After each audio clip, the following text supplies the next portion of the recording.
Try and I scope it out a little bit. I'll go into the Wawa. I'm like, who looks like they deserve a coffee? You know? Yeah. Meanwhile, everybody's like, who's the cop in the corner?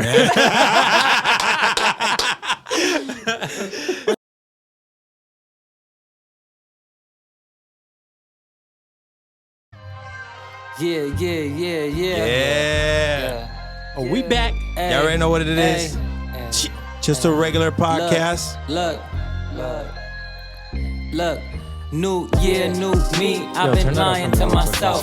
Brothers dying for their wealth. I'm just praying for my health. Got my son plan his future, so I know he's set for life. It's my B-day once a year, but every day I'm living right. I see the doubters stare in disbelief. I'm from the streets, but now I have a different meaning when I say I keep the peace. Too unique when I speak, but I always get neglected. Either way, I always gotta count my blessings. I hope you get the message. I hope you hear me clear. You start to feel the pressure when you know your time is near. I still live with no fear. Live every moment like it's golden. From the day that I was born, knew I was chosen. December 12th. Damn, man. Woo. Not the keys coming in right there, boy. Woo.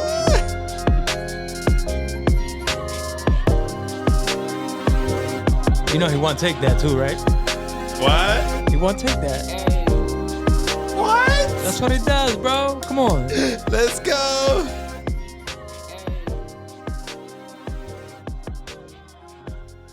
I see you guys on the beat. No, yeah, that's all him. He had came ready with that. That's fire. Shout out Rem, that was fire. Jesus. Yeah, that boy had came ready with it.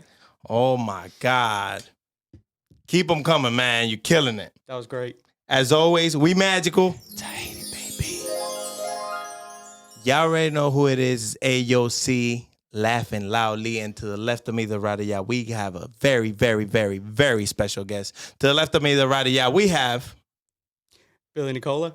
There you go, Billy Nicola. Billy Nicola. And to the right of me and the left of y'all, we got... Yo, es NF de este lado y entregado como siempre. Mi gente, vamos a lo que venimos, coño. Vamos a lo que venimos. Vamos a lo que venimos. Before we say anything incriminating, got to make sure behind the curtain we got our... lawyer! And any wild issue will get a... Whoa! Let's set it off. Hello, sir. Nice to meet you. You too, brother. How you doing? I'm good. How are you doing? I'm doing great. Thank you so much for doing this. Yo, Really appreciate it, man. I'm so glad you came through. I've heard great things about you. I also saw your page and everything, so I'm excited to get into it. So with that, tell us a little bit about yourself. Yeah, of course. So I grew up Central New Jersey. Been here my whole life. I love that you said Central. That's Yep. how I know you're from Central. Yep, exactly. Pork roll, not Taylor ham. That's definitely another. I think the governor just passed something saying that there is a Central Jersey. So it's really? official. Officially. Yep. It's So official. y'all can officially stop hating. Yep. So your answer's official. Yeah, exactly. So yeah, I grew up. It was Hightstown for the first 3 years of my life. Then we ended up moving to town over to East Windsor. Family ended up going. They went to Hightstown. My parents. Gotcha. Been here for a while. Yep. But yeah, I'm a little nervous. I'm not gonna lie. Yeah, a little bit. Yeah. That's all right, bro. This is like my first podcast, so yeah. I got you. Yep. It's fine. At one point, it was our first podcast. That's it. Too, Yeah. You got to be willing to be the fool before you can be the master. Ooh. Yo, He put some came ready. He came ready. Oh my God. Yo, first of all, one thing I didn't mention about him, he's a rapper, apparently. I didn't know that. No He just came in dropping bars. You just dropped bars right now. You got to be willing to be the fool before. Damn, that's bars, man. That's good. I like that. Is that a I'll quote? use that quote after. Yeah, is that a quote that you've heard from somebody else? Yeah, I think that's Jordan Peterson, actually. Oh, yeah, nice. I listen to a lot of him. Yep. There you go. That's very that's knowledgeable. that boy, yeah. All right, man. You filling your it's so head with true. good stuff. Yeah, I mean, the problem is people they don't want to jump into things and just try things out. Yeah. I think that's a big problem because people get so caught up in the routines and they just get used to doing what they know that they can do well. Yeah. And if you don't step out of your comfort zone, you'll never. Yeah.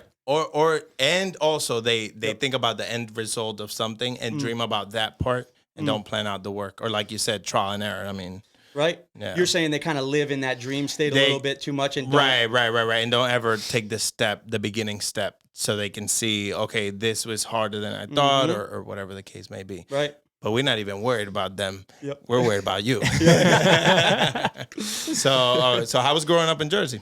Yeah, I love Jersey. I Yeah. love being, within like 40 minutes to the beach. I love the food. I'm a big Yeah. foodie. Penne vodka. Oh, Actually, I'm sorry. fire. I go chicken parm, but with vodka sauce instead of the marinara. I'm telling you, man. That's fire, yeah. I don't know. I find vodka superior to marinara. Yeah, and yeah. then pork leg and cheese. That's my go-to. Just a big foodie, and being in Jersey, it's great because you got so much variety. You got Chinese yeah. whenever you need it. Yeah. Pekin Pavilion's great. That's like my number Yeah. one Chinese. But And you Where's said that at? Italian pizza's good too. Freehold or Manalapan, I think. Oh damn, yeah, that's a little and out then of the pizza. way for Pizza's great, delivery. too. Pizza here is I Yep. didn't have anything to compare with when I first came here, but then I tried pizza and PA. No disrespect to pizza and PA, but it's not the same, man. But We got- take we that have- disrespect Take real that disrespect quick. Y'all with ain't you. got it like that. We know what's up. No food's worse than Delaware, honestly. I'm not the food there is no good. I had a Waffle House experience that. Man, I had like at least 3 pubic hairs in my, and I mean, it was bad. No. Yeah. What? Oh no. Yeah. I mean, I was trying to have a conversation with my friends, and the server was just kind of like standing there, like judging us, just like didn't want to walk away. And I'm Yeah. like, I haven't seen my friends in years. Like, I'm trying to catch up here. And yeah, it was kind of an awkward experience, and the food, That's food was uncomfortable. cold. It was no good. That's why Jersey's good. Jersey's great. Yep. And growing up, did you play any sports? I did actually. So I grew up. Football was a huge part of my life. Playing flag football as a kid. Played basketball, baseball, but baseball, basketball kind of fell off a little bit. Yeah. Football was like my main, and then played all the way up. Played flag football. My parents didn't really want me to play tackle before Right. high school. I guess I don't know, a little bit Well, they didn't want dangerous. you. They And didn't want the kid to Injuries. get hurt. Yeah. injuries. Yep, exactly. And so it was definitely a wake up call. Starting football freshman year in high school, man. It was he ran that program like it was track, honestly. And I was never a runner. I'm a little bit heftier, and Right. I'm definitely not a runner. I prefer like sprints, and I don't know. I trained, but I guess I didn't train good enough. So Yeah. But it did Yep. something for your discipline? it definitely did. So you know what? My football career ended. It ended short because I got beat down. Honestly, I let the coach beat me, and he kind of. I quit. Yeah. Like I quit, and it sucks admitting that because that's something that I've been holding in for a long time, and Yeah. I hate saying those words. I quit. 'Cause Yeah. it just makes me feel like absolute shit. Yeah. But you know what? It's something that has helped me have the determination and drive that I have today. And I'm thankful for that experience because it's what makes me persevere through some hard times. And I do have those moments every once in a while. I'll think back to football and go, I got beat. I mean, I was running all day long and I was crying on my couch like a little baby. Yeah. And I was like, Dad, I don't want to play. Mom, I don't want to play. I really. Yeah. And it's a hard thing to admit, but you know what?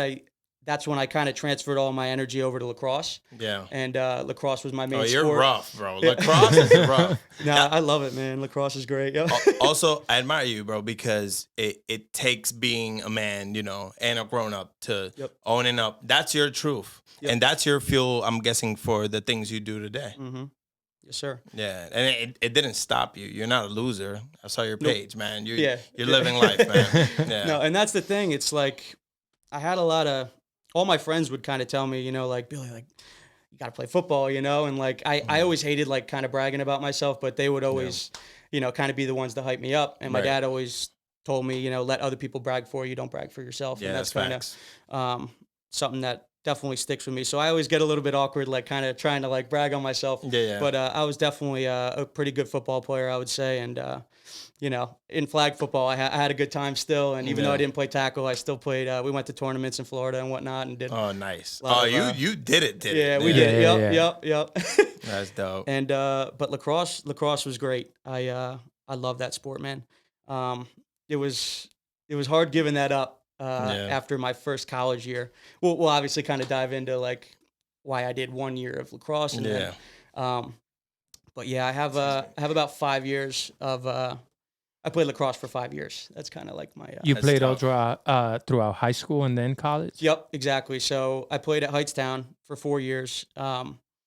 Made varsity sophomore year, I think it was. And yeah, I don't know why I'm thinking back to this one game, but I had a like a double hat trick, and that was kind of like, so a hat trick is like when you score 3 goals. Yeah, but something about me, so you can keep talking about you, is I am opposites world with you right now. Okay. Unathletic and me, like when you look up unathletic, my picture comes out like this. So please break it down. Yep, of course.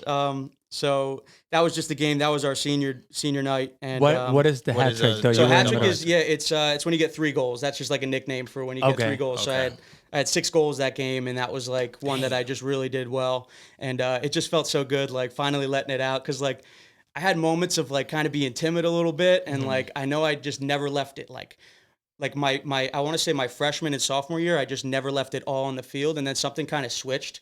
So my junior and senior year, I was just getting after it and, hitting as many people as we could. We were a really scrappy team, so when we were losing, we just started hitting people, and that was kind of lacrosse. Yeah.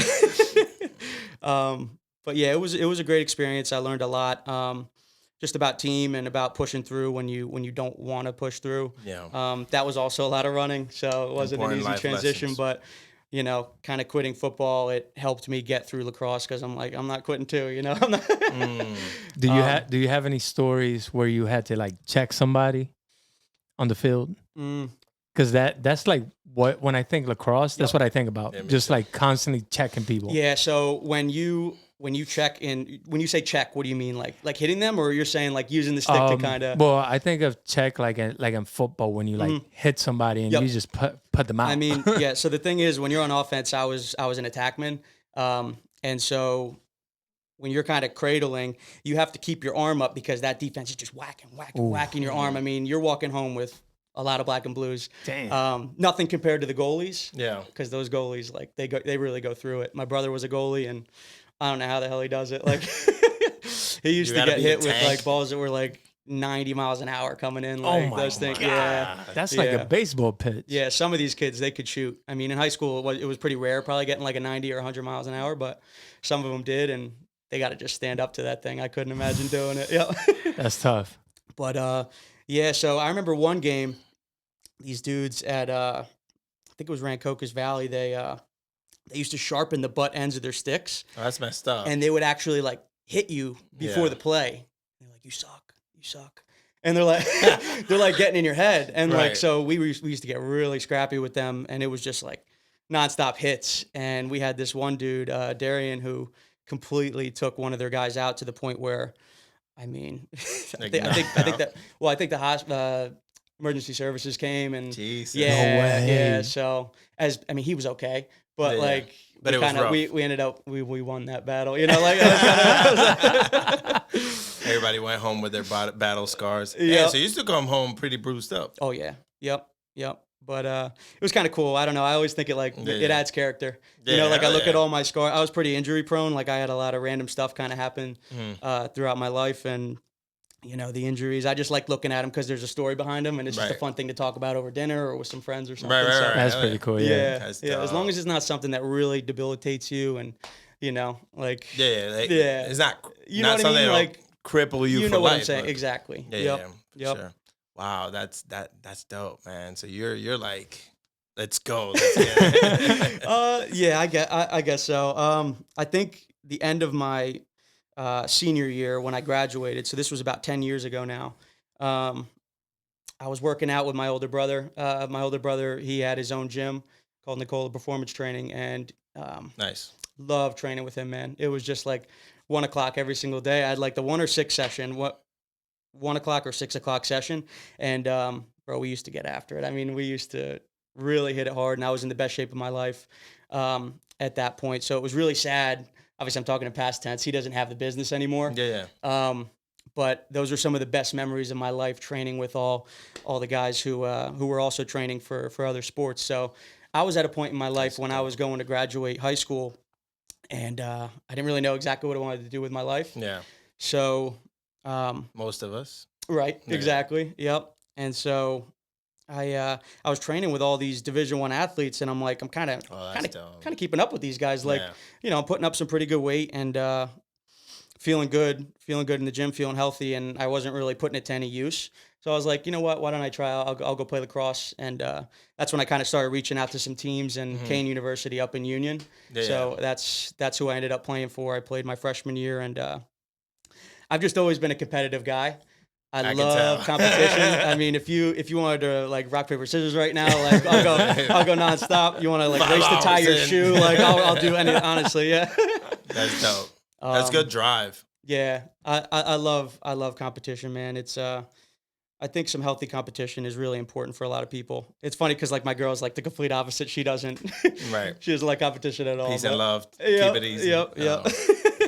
What is it about competition though that because I feel that like when it comes to being competitive in sports specifically too, I'm like, oh yeah, I'm down.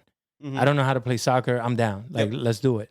But what is it about that kind of wakes you up, that gives you that feeling that like, oh yeah, I'm down. Like you're saying, if you want to race to tie your shoe, like you're ready. But why does that interest you? Why do you get called by that? It's a good question. I feel like it brings the best out of you. I feel like if you didn't have that other person by your side pushing you, saying like that you can't, let's do this. You can't beat me. Yeah. Then you won't have that drive to reach those levels that you never would have otherwise reached if you didn't have them. So it's like you kind of need that friendly competition to get to that next level. And I don't know, I use it to this day. Like I really kind of just compete with myself, as we all, I feel like, do. But the problem is, like, a lot of people don't really have that perspective. They are constantly comparing themselves to other people. You need to compare yourself to who you were yesterday. Yes. Damn. Yeah, not to. He's a rapper. I told you. Bars. Not to who someone else is today. You know. Yeah. Yep. Oh my. You didn't let him finish the punch, bro. I'm sorry, man. I'm sorry. I'm excited, man. Yep. Bring that back. We're gonna put it on the intro. Yeah. Right. That's a good point, though. Yeah. Valid point. I like that. To me, I noticed that about you, where it's like, for example, when we're linking up, we go work out, and it's not a competition. It's like you're constantly saying, "Come on, you got this. Push it." Right. And in my head, I'm like, yeah, that's true. I got it. But remember, we talked about the limit that you set on yourself versus when you are either in competition or with someone that's going to motivate you, you're usually able to push way past whatever limit you set on your mind. Yep. Yeah. 100%. I forget who said it, but it was probably like Jocko or one of those guys. You know Jocko? Yeah, of course. Yeah. Absolute beast. But one of the monsters. Yeah, it was either him or like Goggins or something. They say, I guess your body or your mind wants to quit at 40%. You got 60% left. It's like if you got whole 60% left and your mind's really holding you back that much, I mean, it's almost like sad that you don't harness the rest of that energy because you could be so much better than what you are. So the question is, how do you push past that limit of 40%? Surrounding yourself with people who can do it. Surrounding yourself with people who can push you to that limit. Yeah. I mean, some people have the drive innately in them. Yeah. You know, they can kind of do that for themselves. But other people, man, they need to rely. And I have my moments. I feel like I'm in a point in my life where my workouts aren't the same as they used to be. And it's hard to get myself to that next level. Like I push myself hard, but I could go even harder. And it's like, I think if I had that group of people surrounding me, like I did when I was in that group setting at the gym with my brother, I think I'd be able to really reach those new levels, you know, but, not saying I don't work hard, you know, obviously I work hard in the gym, but if you kind of, what's the saying? I can't remember. It's something like, you kind of get what if you kind of put in something, you'll kind of get the results that you want. Yeah. That's you know? And like, that's kind of like that's the point that I'm at currently in my life. I'm like, I have a dream and a vision of like where I want my body to be physically. Yeah.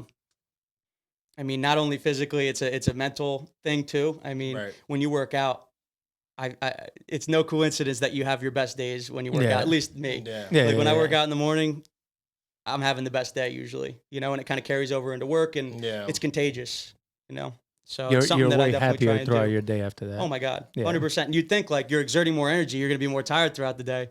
Yeah. It's like the opposite somehow, you know. Yeah, two things that you said that were key is one was when you surround yourself with people that kind of can't do it. I think the point is that your mind needs a goal. So if it's your mind setting the goal, it's just guessing it. Oh, I can only go to I think I can only go to this much. Right. But when you see something in your environment, whether you're in a place that they're doing more, and or like you said, you're surrounded by certain individuals that are doing more, or you have somebody telling you something, you create attention. You have a goal that's way further than what your mind would have set for itself. And you almost don't want to let them down too. Yeah. There's a bit of that. Another thing I would add on is like, if you're really in touch with the kind of body that you want and you're dreaming about that as you're doing those reps, you'll get a few more out. If you think you're at failure, all right, let's do 3 more now. Or as Ed Milet would say, let's do 1 more. He's got the 1 more mindset. And I love that, because it's like, you think you're done, 1 more. You got it in you, yeah. You got it in you. Yeah, and you really always do. Yep. You really always do. Like once you hit that point of like, damn, I'm exhausted. Right. But that moment right there where you took a second to breathe and inhale again, you could go back in and do 1 more. Yep. Like 1 more is not gonna ruin you. Yeah, just kind of knowing that pain is temporary. I think that helps too. Oh, that's good. Yeah. Regret is forever. Yeah. That's right. Yeah. Damn. Yeah. Yeah, both dropping bars. Welcome to the bar show. Man, that's dope, man. That says a lot about who you are as a person, just by you speaking on those things. Let me ask you something on your first year of college. You were saying, how was that experience for you? Yeah. So after Heightstown, I wasn't quite sure, obviously, you know, what I wanted to do at that point. And so I didn't want to go to a big college, spend all this money for something, you know, I wasn't even going to use, right? Yeah. So I went to community college. I went to Mercer County right here for my first year. And I think that was one of the smartest things I've done, because it really gave me the time to kind of hone in on what I felt like I wanted to do at that time. Yeah.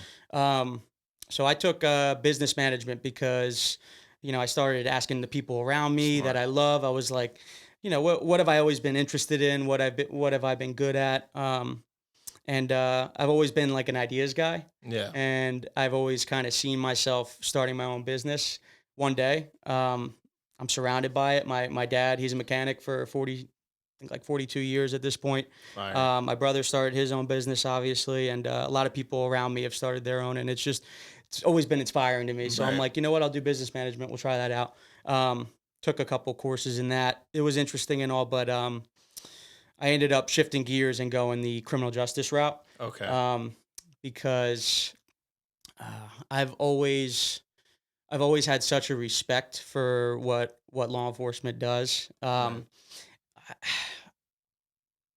think it's the fact that they're willing to lay themselves down on the line for the betterment of the community. And I've always had a helping mindset. I love the idea of helping people. Right. And I think that's where law enforcement kind of came into the picture, because it's like, I really want to do some good for this town. I want to put bad people away, and I want to encourage the younger generation to be beautiful, man. Yeah. So that was kind of like the whole mindset behind criminal justice.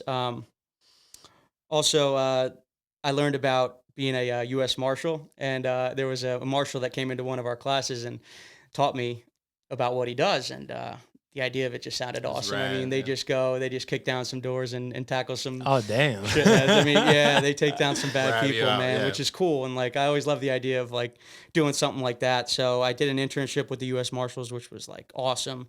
I think that was like my junior year of college, but yeah, that was one of my favorite experiences, I think, ever. And I felt most alive because, granted, I couldn't go and knock the doors down with them, but I was behind them going like, oh shit, like, you know. Same energy. Yeah, same energy, exactly. But yeah, it's crazy how you have this idea going into college, and all throughout it, you ask yourself these questions. You're like, what do I like doing? What am I good at? And then once you commit in that moment, you think it's the end all be all. You think that, okay, this is what I'm going to do for the rest of my life now. Yeah. And then you have a kind of like a rude awakening once life hits you after college. Yeah. And it says, you know what, maybe this isn't for you. You know, you've been applying for a year and not really getting much back. Besides a few options that were really far away from home. And I just really did not want to up and leave my family because family's everything to me. So it was a big decision to do that. And after about a year of applying to criminal justice jobs out of college, I think it was a little longer, maybe like a year and a half. I was working security just in the meantime until one of them got back to me doing a bunch of interviews, polygraphs and whatnot. Do you know what polygraph is? Yeah, polygraph. Okay. Yep. See Which is if you're crazy. lying. Like you sit. Yep. You have to like sit on stuff. You have to Wait, sit you on were like the person. and, You were the person. Oh, yeah. Conducting the. No. I was you? getting interviewed with the polygraph, and it's intense, man. I was going to ask that. Sounds intense. Oh yeah. You wear something on your hands, and the problem with me with the polygraph is I'm like a handsy talker. Yeah. I don't know if that's like the Italian in me. I was about to ask you that. You know, a little That's bit. what it is. Yeah. What are you doing? Yeah, what are you doing? Come on. Because I teach, you know. So, I think that was a real struggle for me because the guy was like, and I also inflect a lot when I talk. So when you do the polygraph, you have to go, yes, no. Very monotone. Yes. Like you have to give very serious, have you ever done drugs in your life? You know, and they really, he sits there, stares at you in the face, and it's pretty intimidating. I'm not going to lie. So for me, it was difficult because he kept having to ask me, like, you said yes a little too, like, excited. Like, I was like, you know, not to the drug question, but yeah. That was funny. Yeah. That's good. That's good. But does sorry to cut you off. No, Does you're it totally pick fine. up? Does it pick up like regular nervousness? Like, I think there's a bit of that. Yeah, they look for like the outlier when I think their little graph shoots up or something. I don't know exactly how that works, but they're looking for obviously inconsistencies. And it was tough because like I was genuinely telling the truth on my questions, and there were moments where like he was like, "You're moving too much," or like, you know, your answer says you're lying, and he's like trying to trick me into caving in, you know, like because I imagine a lot of people do probably get away with some lies on that, but it is tough.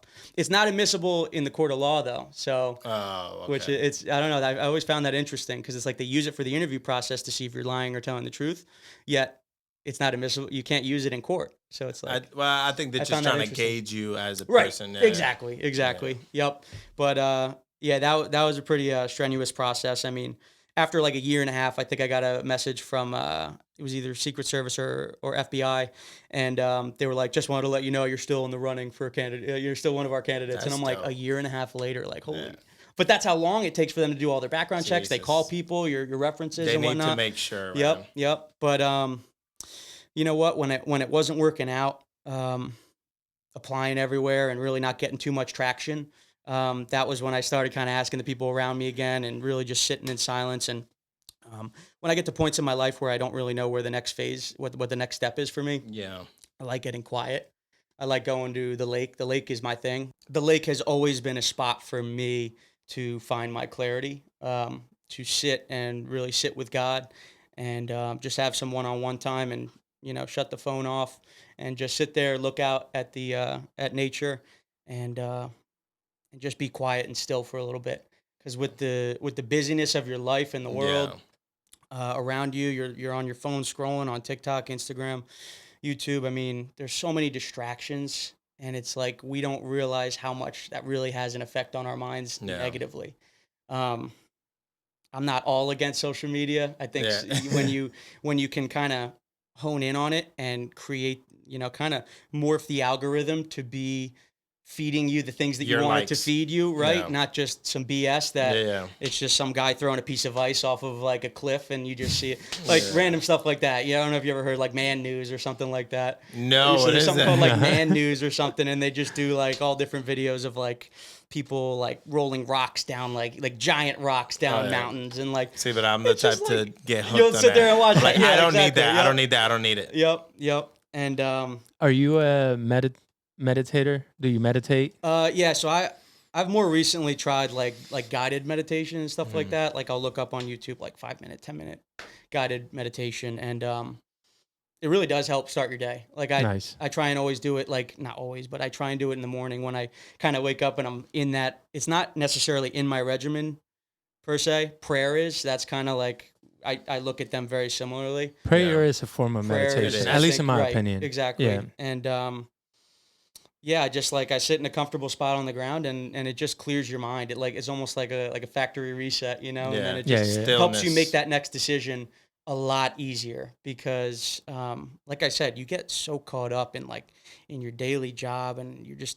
And I have ADHD, so I have a mind that's always kind of racing on to one thing to the next thing to the next thing, and just a lot of ideas bouncing around. So to be able to really tell myself that I'm not gonna look at anything, it's difficult but well worth it, because then I stand up and I act, and that's the hardest thing for people to find. I mean, I've struggled with it for a lot of my life, and not with every decision, obviously, because I would have been stagnant my whole life and would have never made any decisions. But I've gotten a whole lot better at harnessing and being able to be still and say, what do I need to do next, God? Like, where are you leading me? How can I be more like you? And what can I do today?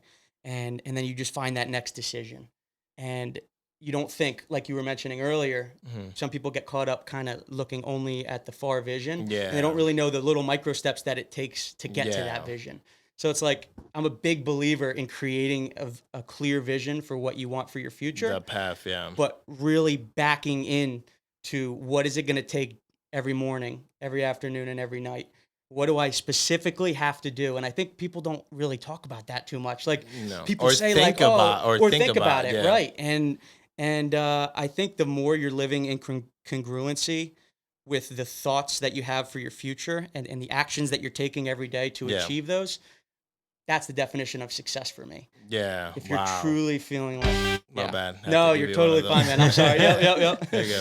But I think without all those steps that you're talking about, a person can't really reach decision on anything, right? I feel like people think they've decided they want to do this or do that, but they never factor in everything it is that they have to do, what it'll take, and then something that you're missing until you try it, which goes back to what you were saying, trial and error and actually trying things. Until you try it, you won't know what it feels like. Even if you have all the steps laid out, written down on paper, because I think our mind, to your point, our mind is going so fast throughout the day, and you got so many things that if you don't lay out the plan, you can't see it clearly. Even there's a lot of people don't even do that part. Even the ones that do that part, until you take the first step in your plan that you've written out, you're not ready to make a decision. If you can decide, I want to try this. Right. You can even push yourself by saying, I'm going to do this. But until you step on there and start doing it, see how it feels, and being like, this risk is not worth this reward. You might feel like, or you might feel like this is hard, but I got this.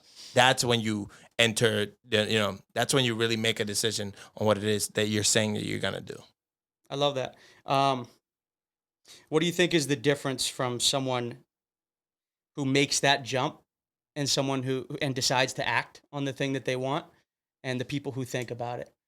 I mean, obviously the doing is the difference, but what happens deep in the mind that causes you to say, I'm going to just fucking do it? I think it comes from two places. One, it comes from developing that is a huge skill in life, which is being comfortable, being uncomfortable.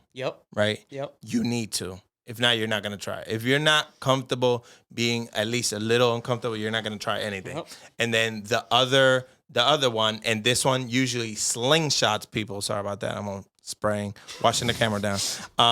This one slingshots people is being in a state of your life that you hate so much. What a person's rock bottom, and that you've tasted, excuse my language, shit. It tastes like shit. I've never want to feel like this again. That just propels you the opposite direction. If not, then it really doesn't taste that bad, right? I love what you just said. Okay, so I always look at it like this. So you want to be running away from something that you hate and running towards something that you really want. So the clearer you can get on your vision and what you want, the better. And then the more you can live in that state of rock bottom and say, I hate this. Yeah. I hate this. I don't want to feel this anymore. Not good enough. I hate this. I don't want this. When you get to that point, that is also, that's one of the best motivators I think there is. But the problem is people continue, like life gets a little bit better. And they're good with that. And then they're just good, right? Yeah. And they get to a point of good, and it's like passable. But something I heard, and it sticks with me always, good is the enemy of great. Ooh. And that right there. Oh yeah, that's good. That's good. That man came with a bag of quotables. God damn. It really is, man. And I've been in a state of good currently for myself. And I don't like it. I know I have more for myself out there. And I'm so hopeful, and I have so much faith that it's going to happen, because I have nothing but great intentions, and I link my confidence to my intentions, not necessarily to the results. Right. So a lot of people, they link it to like, did I achieve this? And then it's like, no, you need to be happy all along the way in the pursuit of that goal. Yeah, because what's crazy about that is focusing so much on that end goal. Also, when you reach it, you're back to being empty. If that's all you were like, what's next? If that's all you were banking it on, you're gonna get that high for about 2 seconds, like, and then what's next. To your point. So it's keeping staying in a state of growth and enjoying the journey. Also, absolutely. And I think another problem that people have, and it's really hard not to in the world that we're in with, like I said, you got all these social medias, these distractions, and you have people who have things that you really desire. Yeah. And they seemingly just got them. It's like you don't really see the work that it took to get to that point. Yeah. Amen to that, man. Not only do you not see the work that they did, I mean, the amount of struggles that they probably went through to get to that point. If you really played out their life to, like, picture like a guy in a Lamborghini, and he's got like beautiful home and a pool, the infinity pool and everything. And it's like, if you walked through his whole life, one, you might realize his struggles are not worth getting that. You might have that feeling. Yeah.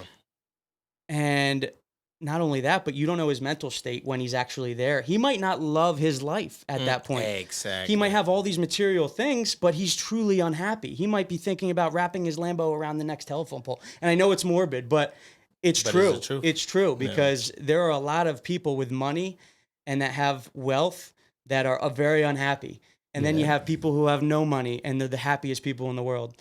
And do you ever wonder, like, how the hell these people who don't have money are somehow happy? Like, where do they find their happiness from? Well, you got to think that, like, what is it to you guys? Sometimes you overwork yourself, so you don't have time to enjoy those nice cars or that luxury home, right? So you're still miserable because, you have that on paper.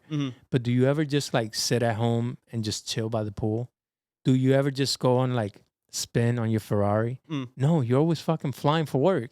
You're always doing this, that, and the third, right? So you're always working. You never get to enjoy it.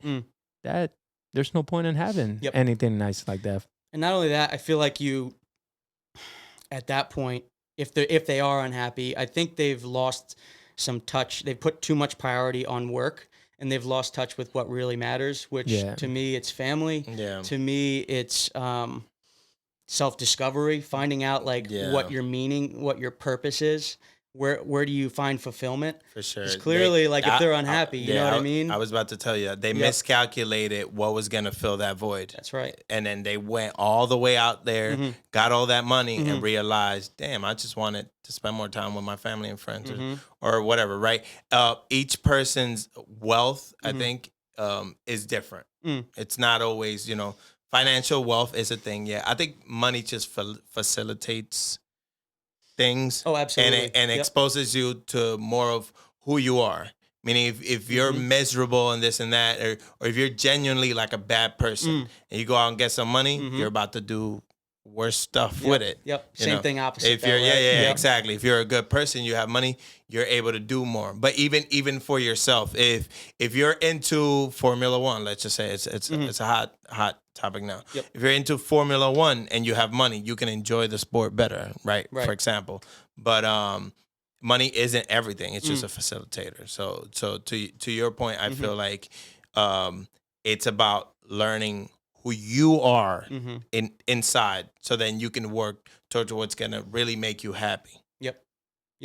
And for me, if I ever build myself to a point where I have that kind of wealth, I've always been a giver. I've had a giving mindset. I love helping people. I get such a satisfaction out of that. And for me, I mean, that's my faith. I mean, what I believe that drives me to want to give without expecting anything in return. And that's the biggest part. Yeah. Not expecting anything in return. So when you hold the door open for someone and they don't say thank you, and you bitch and moan that they didn't say thank you, you're not doing it for the thank you. You're doing it because it's the right thing to do, right? Yep. And that's kind of the mindset that I've always had. And it brings me a lot of joy when I find the things that, because it's hard to find those things. It's like, oh, you want to help someone. Like, okay, what does that mean in real life, right? Yeah. So for me, it's like when I'm in Wawa, I'll buy like a cup of coffee for someone. And like, I'll try and pick people who like maybe look like they're not having the best day. Yeah. Or the person who's having a great day, they're smiling, saying, hey, how you doing? You know, I think both those people really deserve, you know, that nice surprise. And I know it's small, it's $2, you know, but that little gesture does go a long way. I was about to say that. For me. So for the sad person, buying them a coffee can make them smile. Correct. So you can fix their day. Yep. For the happy person, it can reassure them that what they're doing is a positive thing. Keep doing it. Makes them feel Oh my appreciated too. God, that's perfect. Exactly. That's beautiful. That's I right. love that. Yeah, that's bars. So Yeah, I try and like, I scope it out a little bit. I'll like go into the Wawa. I'm like, who looks like they deserve a coffee? You know? Yeah. Meanwhile, everybody's like, Why who's fuck the this cop guy's in the looking corner? Why does he keep looking at me? I'm just happy that you're happy, buddy. Relax. Say, here, I bought you a coffee. What do you want from me? I'm not drinking this. That's funny. That's great, man. No, damn, that's a beautiful mindset to have, though, bro. Yeah, for sure, man. I try, and I don't say that to toot my own horn and say like I'm this giving guy. I mean, I do it because I do feel good doing it. That's what makes you feel good, yeah. Yeah, and you see all these other people that, like you said, when you have someone with good intentions who gets money, life gets so beautiful for them. You get to change people's lives. You have people who can donate to foundations that cure, help find a cure to cancer, fix or real life problems. That is crazy. And then you can start investing in things that really like relate to your life. So you might have a brother who has autism, or you might have someone like a distant relative, or like you watch a video online or something, and you see like someone without arms or legs, and like you want to donate to someone like that or a cause like that. You can kind of donate to what really tugs on your heartstrings. You know what I mean? And it's no longer a thought of, damn, that person's life, that situation, it sucks. No, it's, damn, it sucks. I could do something about it. Mm-hmm. Exactly. Yeah, so exactly. Yep. Yeah, I think it's a great it's a great goal to have. I'm not demonizing money. I think money is a great thing. And I've actually been trying to work on developing a better relationship with money over these past 2 years, I want to say. Because I used to, kind of hear like, oh, money's the source of all evil. Like, it's the devil. Like, it's all these different things. And when you can get in touch with your financials and like how much money is going out every month and how much money you have coming in, you can provide yourself with such a peace. I mean, I've been just kind of diving into this show, this guy, Dave Ramsey. People were like hit or miss. Like some people don't really like him because like he doesn't really like when people, spend money on stupid crap. Yeah. But I like his mindset on it. And the more I listen to him, the more I apply his principles to my life. I really do feel better about myself and about my situation. Because your money goes farther. Yeah. You know what I mean? Because a lot of people, they get to the end of the month and they spend all this money on. They don't even know what they spent it on. Yeah. Like, where'd the money go? It's like I make $100,000 a year. I've been that person most of my life. Yeah. Yeah. Yeah. And you're right. There is a change when you work on that, and when you don't just guess, I might have enough. No, when you know you'll have enough, right? And you know what let me not This is my play money. This is this money. You're budgeting it out. Yeah, right? there's a sense of security. Not that you could ever fully. Tomorrow you might get hit by a car. Not that I'm wishing that on anybody, but I'm saying life is sudden. But stuff that you can control, you do get a peace of mind, and that affects everything else in your life. So Absolutely. I do agree with what you're saying. Awesome, man. Yeah. To the point of, you could be hit by a car at any point, and you don't know when your last day is. I think of that constantly. And I was telling you, NF, the other day, like, death is a huge, huge motivator for me. I don't look at it as this morbid thing. Yes, it's sad and terrible that you're losing someone who you've created so many memories with. But for me, when I think of death, I think, what if this was my last conversation I get to have on this earth? Why wouldn't I give 100% of me a good one, and be all of me right now? You know what I mean? Yeah. And that's what motivates the shit out of me, because I'm like, if I die tomorrow, but I know I gave everything. Yeah. That's the mindset. You need that. I always say that it's not the length of a life, it's the quality of it. Oh, yeah. Yep. Look at dogs. Yeah. I mean, right? Like, they're the happiest beings. Damn, I didn't even think of that. You know what I mean? Like, they live for what? 10 to 20 years, maybe? Like, not even 20. 10 to like 14 at most. Oh, I know. Yeah. 14 at most. Yeah. Actually, shout out to my dogs. It was their birthday yesterday, man. Oh, man. Yeah. They turned 7. They grown now. They better go get a job. They've been grown. They better go get a job. Pay some bills. Buy your own bark box. You got any animals? Yeah. We have, me and my lady, we have a Yorkie. Yeah. Okay. Yeah, he's a little on the older side. He's turning 13. Okay. Yeah, but to Sorry, your point, didn't mean to get that time frame to like scare you. And happy. Like, No, you're good Yep. because that's always here regardless. Yep. No, but he is a happy little guy. He is, every single day, man. God Awesome, bless him, man. Love dogs. Yeah. Definitely a dog person me over too. a cat person, but Through and through, man. Yep. I like cats. I love dogs. Yeah. Cats are like, oh, it's so cute. Stay over there. Dogs are like, yo, stay come over here. there. Yeah. I don't think Cats can surprise me. I don't think I've had enough cats around me to formulate like a perspective. Honest, the only memory I have of a cat is I used to have a fro. I've had every hairstyle in the world. Okay. And being in the basketball court with my friends and the bench because I don't play. And a cat coming up, us having like banter and just talking trash, and a cat coming up and me shooing the cat all the way. He's all the way down by like where the fan is, shooing him, and him sprinting full speed and jumping into my afro. So it was a bad experience. But I am aware enough to know that that's not every cat. Yep. Because I have seen videos of cats doing funny stuff. However, I haven't been around cats like that to be like, oh, they're good. I hear people say, excuse my language again, cats are assholes. Cats are. I always hear that. I don't know why they say that. Maybe because of that, they're jumping into Africa. But yeah, I don't know how we derailed off of this conversation. We were talking about being a good person and our goals. Yes, sir. So let me ask you something. What do you do currently, or what are some of your hobbies? Yeah. So currently I work at an industrial supply warehouse. And that's my 9 to 5. Outside of that, I do real estate. That's what I wanted to get into. Yep. I definitely enjoy real estate. I appreciate it a lot more now. I think that I work a job where I don't see all that many people. Yeah. So being in the warehouse, I have a lot of time to myself. I'm in my own thoughts quite a bit. Yeah. And I thrive on being able to have human connection. Connecting, yeah. Yeah, I love connecting with new people. I just love having conversations. I've always been like that. And for me to kind of have that taken away at this job, it's been difficult. It's been a real sacrifice. But it has, like I said, brought that appreciation to real estate back for me, and motivated me to want to help a lot more people. So, when I reach out to people, I used to think like, oh, I'm bothering them. Like they're eating dinner, they're this, that. I make up all these excuses. And I think a lot of salespeople struggle with this, because they just don't want to be a bother. Yeah. But that's a game, right? Like, well, it is. You have to. And I think I developed that because like I've had a lot of salespeople reach out to me, and I'm like, bro, stop bothering me. Like, you know what I mean? So it's like I never want to be that to someone. You don't know my schedule.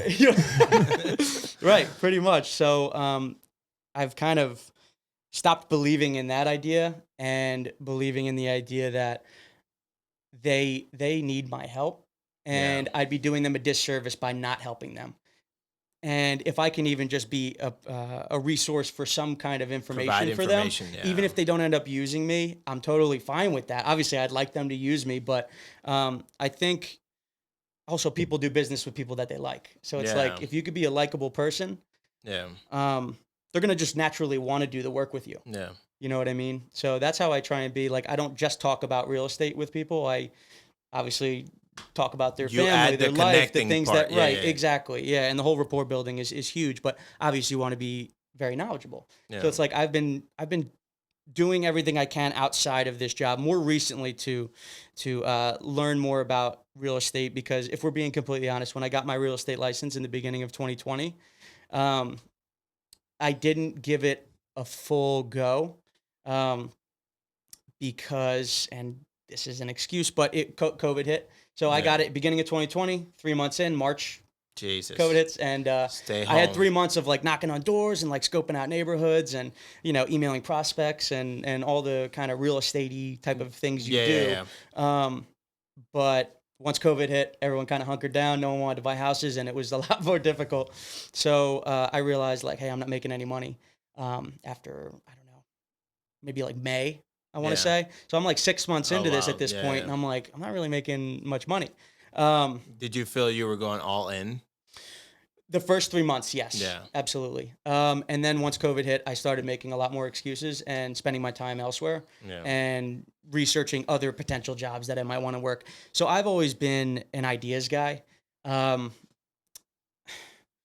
enticed by like a lot of different things out there. Yeah. And I think that almost has been a detriment to me at times. Not currently. I feel like I'm in a place where I really do I do a healthy amount of research before I actually decide to act on something. Yeah. But I do overthink in a lot of different directions. You know what I mean? And I can't help it because I like trying to say like, oh, could I be good at that? And I play out these scenarios in my head. And I think, sorry, go ahead. No, you're good. Yeah. I was going to say, but that's how you find out, right? Like, right. Exactly. And I think there's a different threshold for every person. So I might have a different threshold to be able to jump in and try something new than you might have. Yeah. We do, most likely. You know, like there's a lot of people out there who will just only think ideas and never actually act. I think I have a pretty healthy, a lot of people have ideas, like, and it just comes out the mouth, and that's all it is. And do you know why I don't do that anymore? Because tying back into the death thing, I tend to picture myself as like an 85-year-old a lot. And I'm on my rocking chair on my front porch. Excuse me. And I'm rocking back and forth, and I'm just thinking back on my life. Do you think I'm going to be thinking, damn, I'm really content. Like I want to look back and go, I did everything that I wanted to do. Least regrets as possible. Right. You don't want to regret. And it's the saddest thing when I think I'm 85, like when I bring myself to that place and I feel that regret. When I bring myself there and I feel that regret, I'm able to bring myself back to now and say, I'm not feeling that shit. Let's go. Yeah. You know what I mean? And then I act on it. And it's like, don't be afraid, like you said earlier, to be uncomfortable and make that call. What's the worst that can happen? I mean, you make the call, you do your research, you make a call, and you find out a little bit more. You say, hey, Mr. Smith, you know, I just was wondering about, you know, X company, and you know, it really seems interesting what you do. I'd love to sit down over a coffee and just kind of pick your brain if that's okay. Yeah. And like you make a couple calls like that. Those aren't like huge brave moments, but you got to be brave a little bit. You got to say I got to be willing to look like an idiot a little bit. Yeah. It's going back to like the whole, you got to be willing to be a fool to be the master. That's so that's how I try to live my life. So to that point, Billy, what is something that someone who deals with that constantly, right, before they are 85 years old, what can they do to prevent that, you know, having those later on regrets?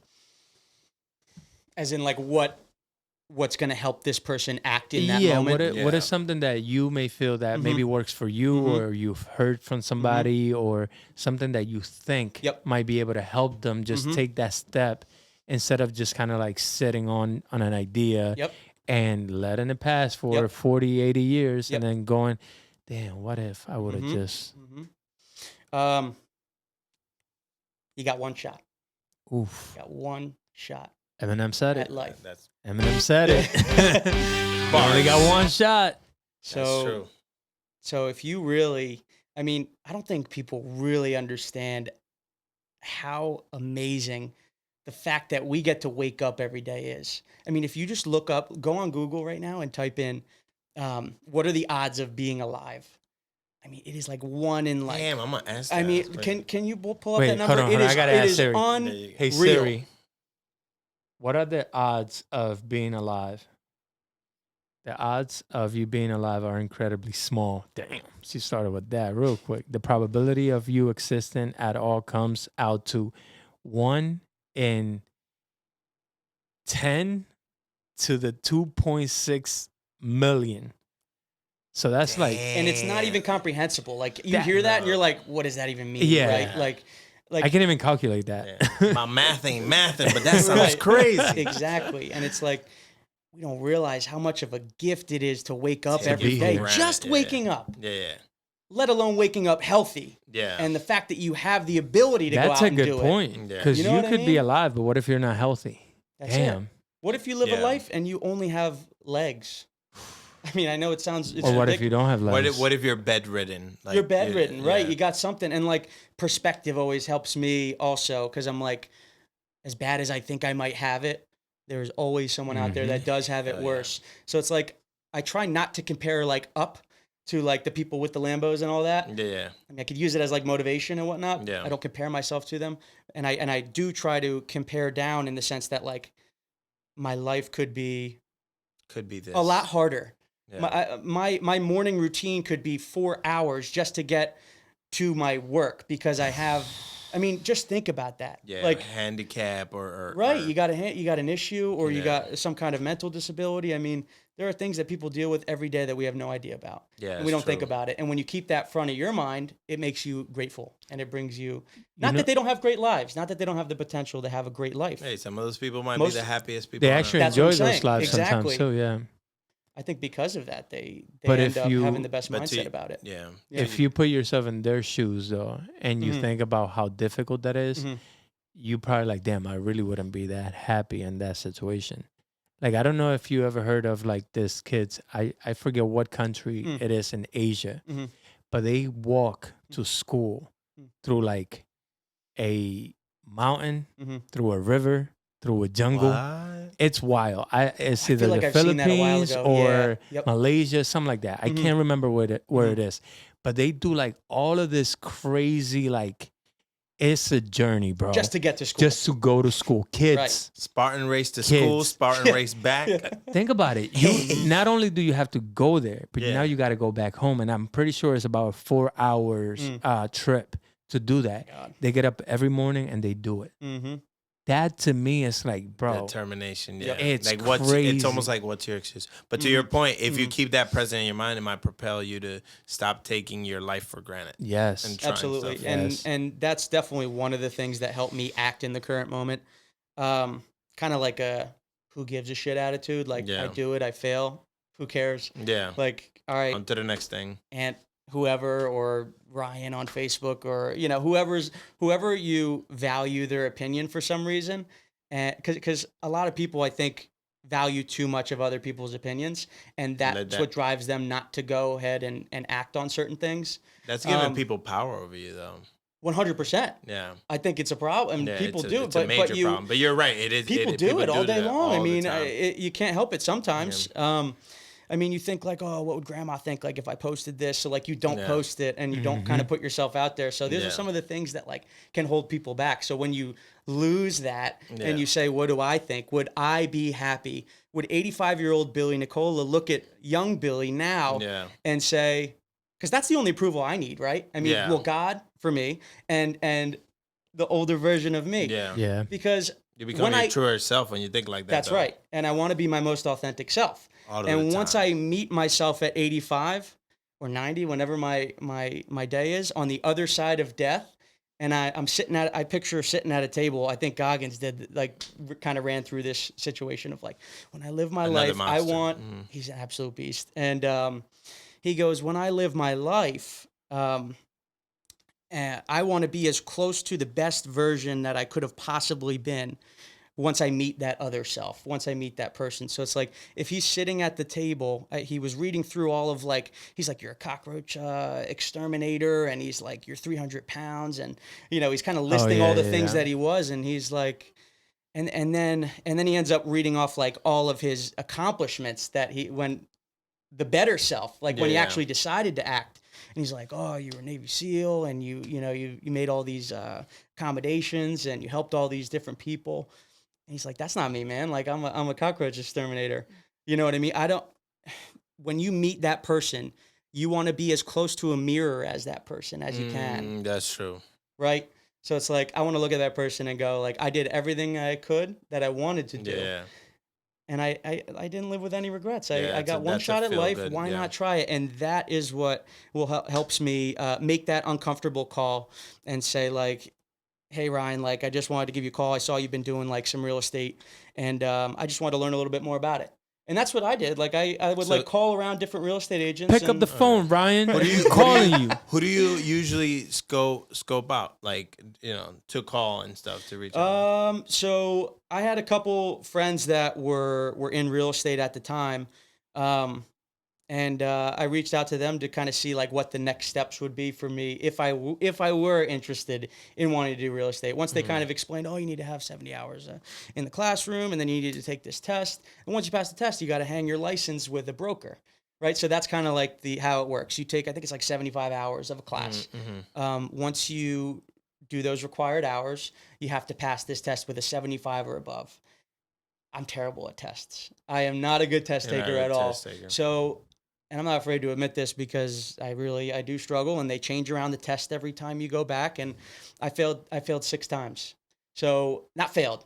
I didn't get the 75% rate. I got 68. I got 71. I was teetering right around that 70 mark the whole time. And it's like, there were just little things I was getting caught up on, and they rephrased the question, so I would overthink it. And then I'm like, I'm switching my answers. And before I knew it, I took it multiple times. And, but you know what? It was my ability to be persistent and say, who cares? Like, I try it out. Like, not everyone needed to know that detail of my life, the fact that it took me that long. But you know what? Yeah. It's my reality, you know? And I feel that the knowledge that I learned on that test isn't even all that applicable anyway in the real world. I mean, there's a good amount of stuff that I use, but I mean, like all these people, like you have people taking these accounting exams, like their CPAs and all that. They're like, I barely use it. Like, you know, like I don't know. Like with most of the certification. How did you passed it though? Best day. I felt so good. That's one of my proudest moments.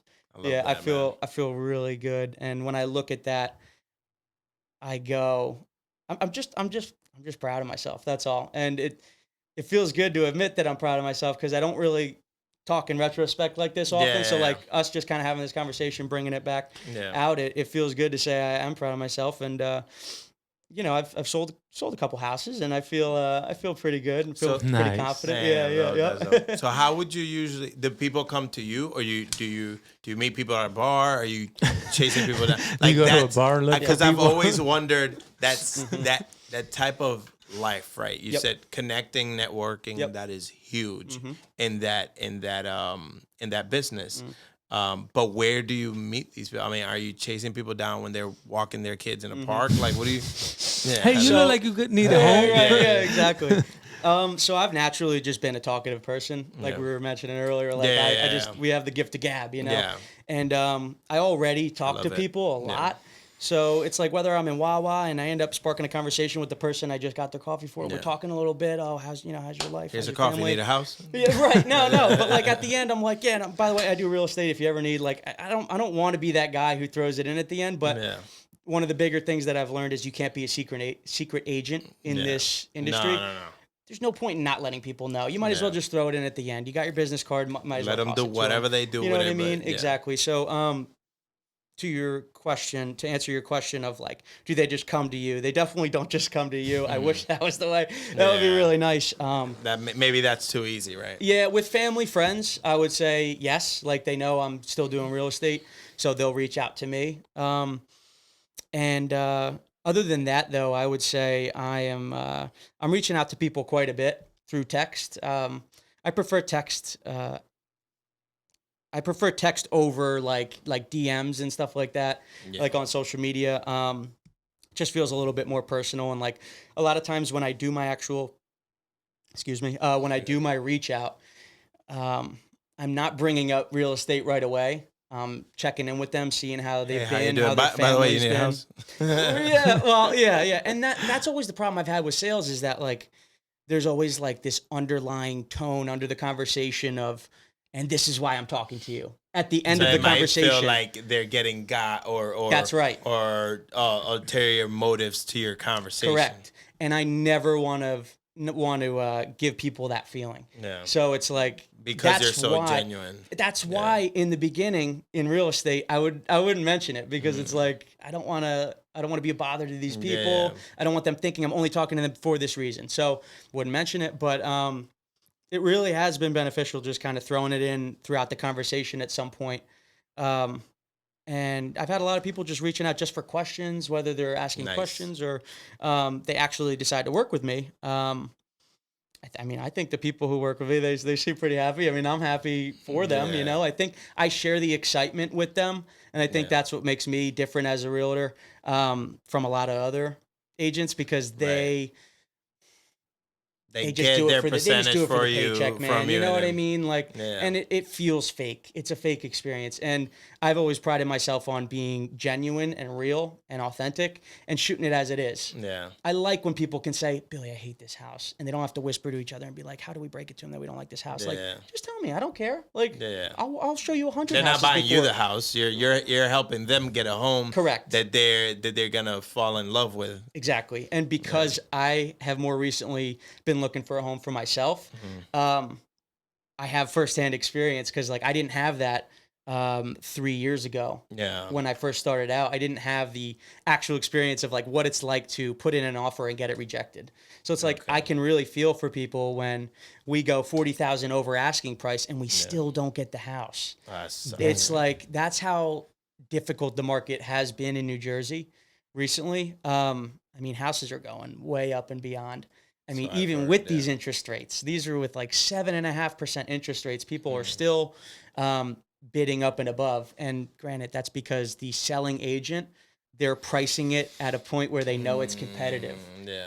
You know what I mean? So, but that's definitely been a struggle with working with buyers to figure out how can we make my buyer stand out more.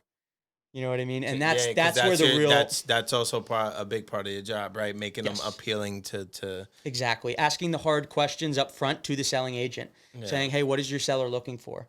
What's their current situation? You know?" And these are like behind the scenes things that kind of happen. How quickly they want to get? How quickly would they like to close? Yeah. Do they have another property lined up? Are they in the closing process with another property? You know, and maybe we can help them with the moving. We could pay the movers to help them move out. I mean, people, you got to get creative with it in this market. You got to become appealing and attractive to people, like what you're saying and what you're telling them. Not fooling them, but getting to a point where they reach a happy medium between the people you're trying to help acquire a home and the seller. You know. Yep. Yeah. Exactly. And I think like learning the types of questions that I have to ask and not being afraid to pick up the phone and just call has been a huge thing. And I've definitely found success in that. Nice. And as far as just doing outreach, it's definitely, it's difficult, but you got to do it. Like I said, if you're a secret agent, no one's going to know about it. You know? Do you ever get any like very negative, like? I just get no answers. That's all. Okay. Well, yeah, I don't get people that are like, stop bothering me. Okay, that's what I was gonna say. Yeah, because the no answer thing that's the most common. You know, if they're not interested, they're not interested. Yep. But do you ever get any backlash? That's what I was gonna say. Like, I haven't. I haven't yet. You're a charming guy, definitely man. a lot of rejection. I mean, I get a lot of like, you know, not really the time, and you know, I'll keep you in mind, and maybe that's true, maybe that's not. Yeah. But the thing is, I'm reaching out. Like I said, I'm not only reaching out for that. I'm reaching out because I want to check in on their family, and that's always something that I've done. Is like anyone that I meet, and this is a great piece of advice for people who aren't good at really talking to other people who maybe have like a social anxiety. I don't know what that is. No. Social. Oh, okay. Yeah. So treat them like an old friend. And that's like how I've always gone about meeting new people.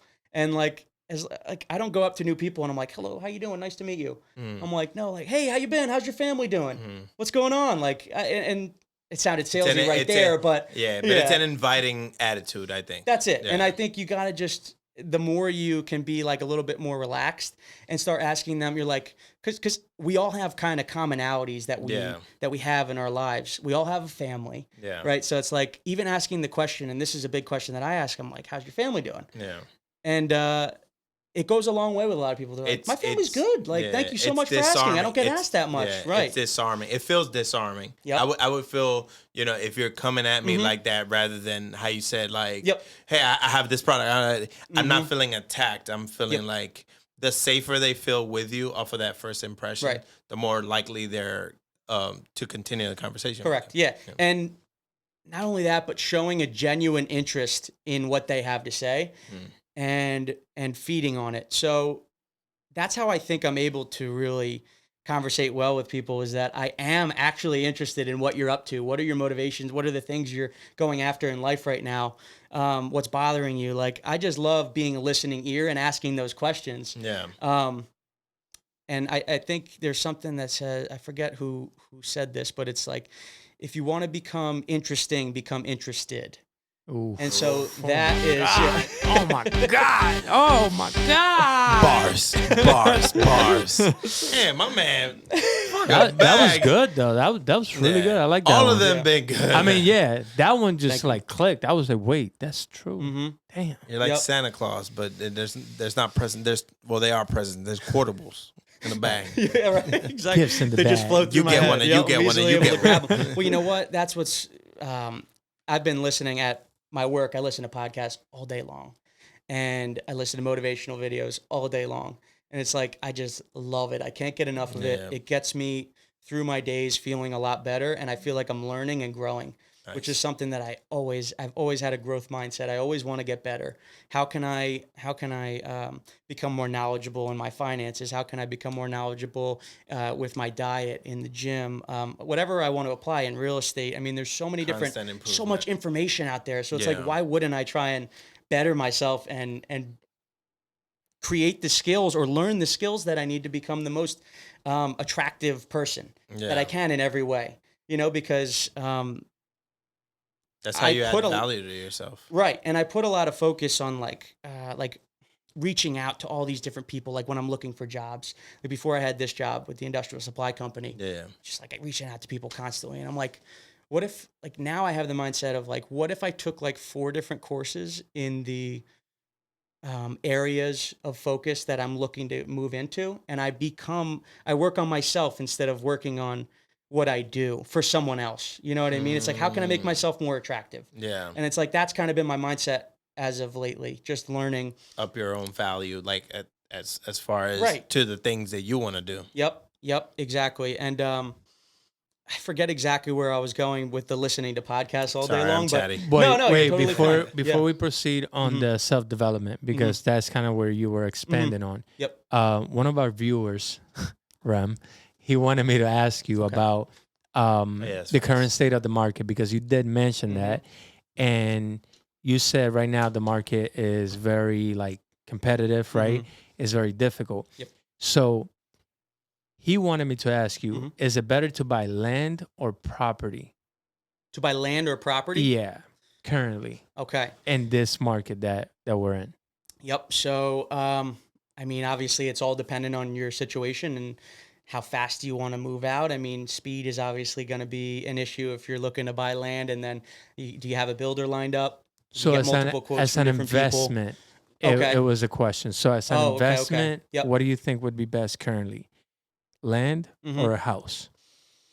It's really so different based off of each situation, because I feel like if you can find land for a good price in a really nice area, that could be a phenomenal option for you as an investment. And if you're willing to put the time in and you have the connections of the builders who are able to do the work for you, and you can get a construction loan or you could pay it outright. I mean, that would be ideal situation. You got the cash to be able to just pay for it up front. But most people are probably going to have to take out a loan. It's called 203K loan.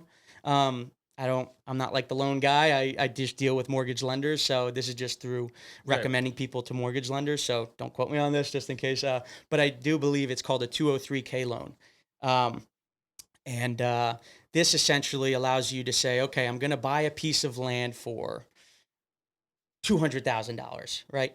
And the house is going to cost another $200,000 to get the work done. What they then do is the mortgage lender will pay out the builder as the work gets done, and they might do it in increments of like $40,000 or something like that. And whatever the builder ends up working out with the mortgage lender, they will then work out that deal, and they'll get paid all along the way until the job gets finished. So from start to finish, that could take a year. That could take a little longer. I mean, I don't know how fast people can get that done.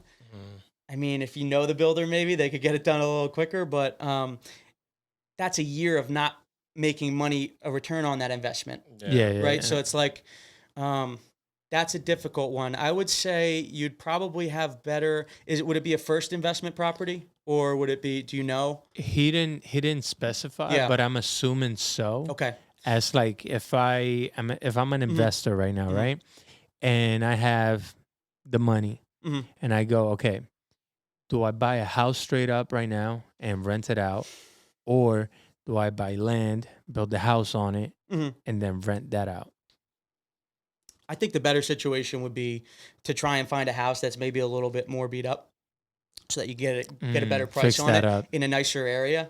I mean, it's obviously easier said than done to find a house that is in a nicer area and needs work, because that's the thing. If it needs work, you're going to be able to get a better price on it, right? And then when you do the renovation, you'll be able to charge more to have tenants live in there. Yeah. I think the best investment is not the best. There's arguments probably for all different ones, but I've always liked the idea of like a duplex or a triplex, quadplex. I mean, you live in the one. I think you need to live in it for 1 year. That's the stipulation. And you can rent out the other unit. So say I go to buy a duplex, and I think they call this like rental, like house hacking or something like that. I forget exactly the name for it. But say you purchase this duplex for like $500,000, okay? And your mortgage payment per month comes out to like $2,000. Okay, so every month you got to pay the $2,000. You're living in the one unit, and you're renting out the other unit, right? So if I can rent out the other unit for $2,000, it's paying itself. It's paying itself. You're building equity in that property for free. Exactly right. Pretty much as far as your mortgage. Essentially, right. So after that year mark, if you make that decision to move out and you want to rent out both of them, now you're getting $1,600 and $2,000, and you only owe profit. You only owe $2,000, and you're getting $1,600 profit, or however it ends up working out. And then by that point, once you really work your way down, you can refinance it, and then you only owe $1,200, and then you're actually getting, you know what I mean? Yeah. So the farther gap you can create, the better, and there's all kinds of like rental, like calculators that you can look up on Google, like free estimates to find out like how much this property would yield if it was an investment. I don't know like specific like websites for that, but to get back to the actual question itself, like I would recommend maybe like a duplex or a triplex, but if I had to choose one or the other, I would say a property that's already up and built. And then fixing that up as opposed to building from the ground up. That would at least be my approach. Is that because it'll be the fastest way to start getting some stuff back? Because I think it's the least time that you'll have to wait before somebody moves in. That's what I think. Yeah, exactly. Like the builder's job is not nearly as hard now. Oh, okay. Because I mean, think about it. The house, as long as the foundation's good. Yeah. They update the kitchen, they update the bedrooms, they paint some stuff, and they do all the flooring, and it's like you get it to a point where it's livable, and you're able to then rent it out. I think the turnaround time is a lot sooner on that. So that would probably be like my approach if I were to start investing. But the duplex was definitely something I've been looking into, and it's just I haven't found the right opportunity. I haven't found one because my mortgage payment I've gotten quoted on it, and it would be up in like the close to like 3s, maybe even 4s. And at that point, I'd have to have other tenants who are paying at least 2,000 to even see like an even swap of my money. You know what I mean? So it's like, it's for me right now in New Jersey, it just doesn't seem like the right market for me to buy, for me to invest. Man, but I definitely thank you for all that knowledge. It makes sense, man. The faster you get somebody in there, the faster you get your money back. Essentially, I mean, that's reducing it to like a sentence. Right, exactly. Yeah. And one more caveat I would add to it is that you want to have your real estate agent look up comparables in that area and what they're going for, so that you can get a better understanding of how much you would be able. What is that comparable. exactly? So comps, it's comparable properties with the same amount of bedrooms and bathrooms. Gotcha. Right, and same square footage and things of that nature. You want to find out how much would this property be able to be rented for, right? Because you don't just set the number in your head based on your mortgage rate. You don't. Yeah. You need actual evidence on why you can justify charging that price to that tenant. Analytics, Exactly. So based on the area and the property. correct. Your real estate agent will be able to look through the MLS and filter it through their system to find out exactly what, or at least a good range of what you'd be able to charge a tenant. Something that a lot of people underestimate is like what it takes to be a landlord. I'm not speaking from experience. I haven't been a landlord, but from other people's experiences, it's stories, not. Yeah. I don't think it's all it's cracked up to be. It's definitely a little bit more difficult than you would imagine, especially when you have tenants who don't want to leave or they don't want to make their payments. So I've heard a lot of, I can't imagine having to like kind of beg every month how are you going to put me in an uncomfortable position like that? Right, exactly. And I think some good things that I've heard, and if I was a landlord, I would do something like along these lines is you got 12 months that they need to pay, right? So you incentivize them by saying, if you pay every month on time, that last month you don't have to pay. And there's a nice little incentivization Make sure for you them to pay say my money. Exactly, because if you don't have a missed payment and you pay me in full, you're not having to pay that. You're saving $2,000 on that last one. You make sure you miss them in November, December, so they mess up on the last one. I can't give you that last. Charge it. No. You're still charging them. Exactly. That's horrible. No, that would be terrible. But that's actually really You'd good have that in and the really agreement. smart to have some type of incentive to the person to make sure that they take responsibility for giving you that money and giving it to you on time. Because the last thing you want is to like, all right, I got this nice family that's going to move into the home and now I got to knock on the door for my money every month, bro. Like, I don't want to do that. No.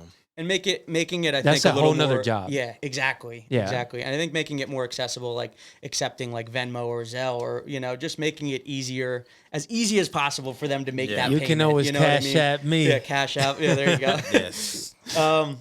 And there's a lot of other things. Like I watched this video on like different tips and tricks you can do to be a landlord and make sure that your tenants aren't messing up the place. One is, unfortunately, you wouldn't be able to have your dogs. If I were a landlord, I don't think I would allow dogs, because from what I hear, they could be a nightmare with your situation. Then you're renting it out to other people, and you can't charge as much because there's a bunch of damage to the property.